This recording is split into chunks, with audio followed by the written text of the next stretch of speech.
Let's talk a little bit about fundraising. Like you mentioned, you have fundraised over $21 million. And I've heard you say that when you have an investor meeting, that decision from the investor side is made within the first 2 minutes of the actual interaction. How can someone crush that first 2 minutes? You have to understand this thing called frame control. So frame control is essentially everything that you view, every social interaction that you have is sort of viewed through a window. And that window gets tinted based on different circumstances. So if you walk into an investor meeting and you say, thank you so much for taking time to meet with me. It's a real honor that you would even consider taking this meeting. I know we're like a nobody, but you're really rich and I'm hoping you'll give us a chance and invest in us. Already sort of like you've put the investor on this massive pedestal. You're this desperate startup. And the investor is wondering if you're so good, why are you so desperate? And so default investor stance is, and unfortunately this is us now too, but most investors are doing 1 to 2 deals a year. They're doing big checks, they're sitting on the board. So they see 1,000 deals, they pass on 99.99%.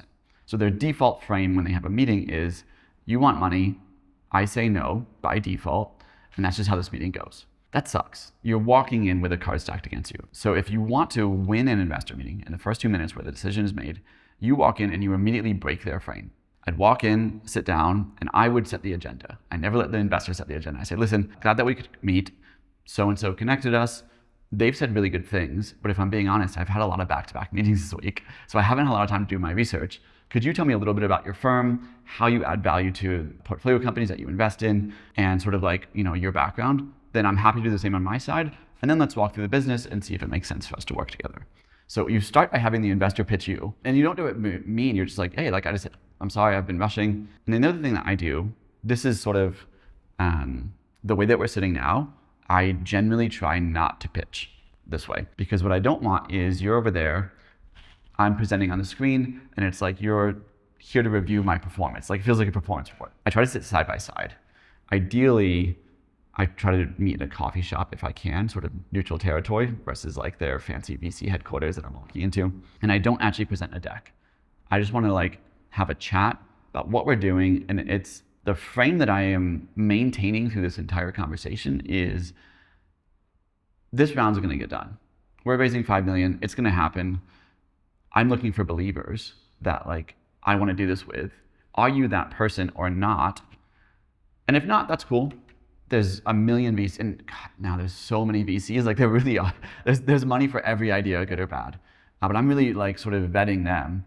And the truth is, when your round is hot, you are legitimately betting. So the investor knows that there are these rounds where it's really hot, and they don't know if you're that round yet or not, because they don't know how your round's going. So you want to have that sort of vetting mindset and frame, and you stick to your guns.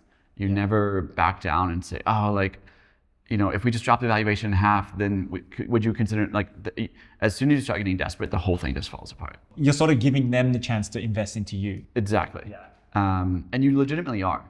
There's the rare 0.1% of investors that can actually help your business. 99% of the sort of value-add investors literally do nothing. But there is the 1% of investors that are actually terrible and can kill your business very easily. And you are sort of trying to suss out, are you one of those? Yeah. That's really important.